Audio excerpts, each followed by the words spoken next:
What you're about to hear was almost never seen. A story of empire, influence, and alleged intimidation so powerful, it took a rival, a streaming giant, and a barrage of cease and desist letters to drag it into the light. This is the story of the documentary that tried to break Sean Diddy Combs, and the moment he lost control of his own story. For over 3 decades, Sean Diddy Combs wasn't just a rapper or a mogul, he was an architect of culture, a symbol of black excellence and hustle, a king who built a kingdom called Bad Boy.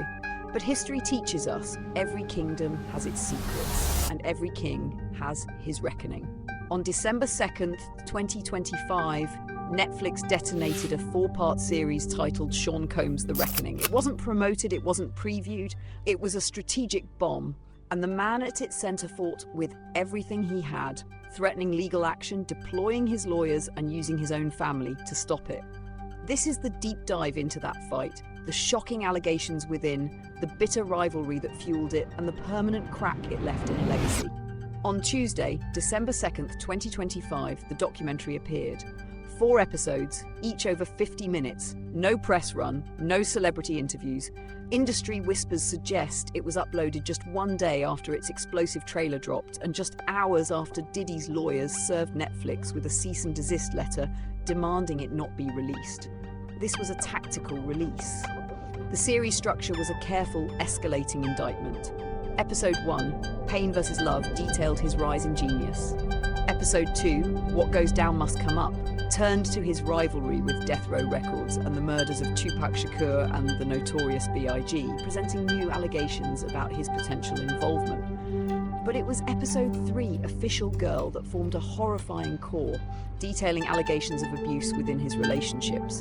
And Episode 4, Blink Again, culminated with his 2024 arrest and trial, asking the final question: what does accountability look like? The Reckoning didn't just rehash headlines, it presented a mosaic, a pattern built from over 24 sources, including former Bad Boy artists, employees, and even jurors from his trial. First, it expanded far beyond the settled lawsuit with Cassie Ventura. It featured friends, former bodyguards, and exclusive intimate footage of Combs himself in a hotel room just 6 days before his September 2024 arrest, where he tells his lawyer, "We're losing." Second, it took aim at the business. A former label executive and others alleged a culture of exploitation. Third, it depicted a culture of fear. Former assistant Capricorn Clark and Danity Kane's Aubrey O'Day described a workplace of extreme intimidation. O'Day shared explicit emails from Combs and revealed a chilling affidavit suggesting she may have been sexually assaulted while incapacitated. Finally, it used recovered archival footage and party planner testimonies to depict an environment where young aspirants were allegedly subjected to pressure, coercion, and a profound loss of autonomy. The documentary's power wasn't one smoking gun. It was the sheer repetitive consistency of the stories spanning decades. Diddy's counterattack was swift and targeted. On December 1st, 2025, the day before the premiere, his lawyers sent a cease and desist letter to Netflix. The language was furious, a shameful hit piece built on stolen footage that was never authorized for release. His spokesperson claimed the footage, shown with his legal team, was filmed for his own documentary project and was essentially hijacked. His mother, Janice Combs, also released a statement denouncing the series.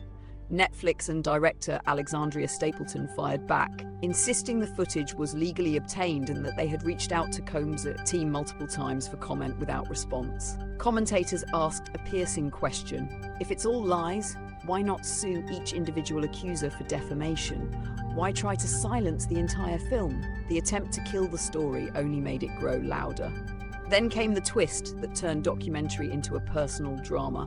Buried in the closing credits, executive producer Curtis 50 Cent Jackson. The internet exploded. Combs' team called this staggering, accusing Netflix of handing the project to a longtime adversary with a personal vendetta.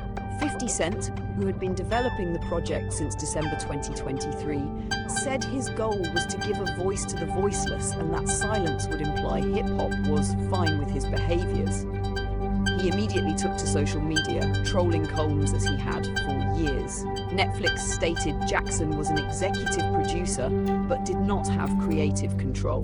But the perception was indelible. To the world, it looked like the ultimate revenge, a rival financing the excavation of your darkest secrets. Was this justice, or the most expensive diss track in history? The court of law had spoken months earlier. Combs was convicted on 2 prostitution-related charges and sentenced to prison. The court of public opinion reconvened with this documentary.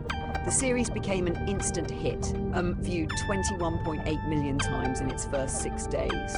It reframed his entire legacy. The term bad boy itself became stained with a new, ominous meaning. The documentary gave the industry and the public permission to re-examine everything. It presented testimony from 2 anonymous jurors from his trial, who revealed their thought process behind the mixed verdict.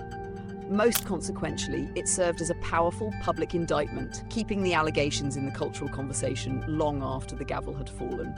The series didn't convict him in a criminal court, but it successfully put his entire legacy on trial. In the end, The Reckoning is about the most valuable currency in the modern world: narrative. For 30 years, Diddy controlled his. He was the visionary, the king, a story told through music videos, glossy magazine covers, and his own obsessive self-documentation. The supreme irony is that this very obsession provided the film's most damning footage. This documentary was the violent rupture of that control. It handed the microphone to the whistleblowers, the alleged victims, the disgruntled former associates, and yes, to a rival. It forced the public to hold 2 conflicting images in their mind: the iconic mogul on the balcony and the man in a hotel room watching his empire crumble, captured by his own camera. The documentary asked a painful, necessary question: which image is the illusion? Whether you view The Reckoning as long overdue accountability or a malicious character assassination, its existence proves one immutable truth. In the digital age, no empire's walls are high enough to keep every secret buried forever. Stories have a way of slipping out, and sometimes The Reckoning isn't a verdict from a judge or a jury. Sometimes The Reckoning is simply the story, finally told by someone else.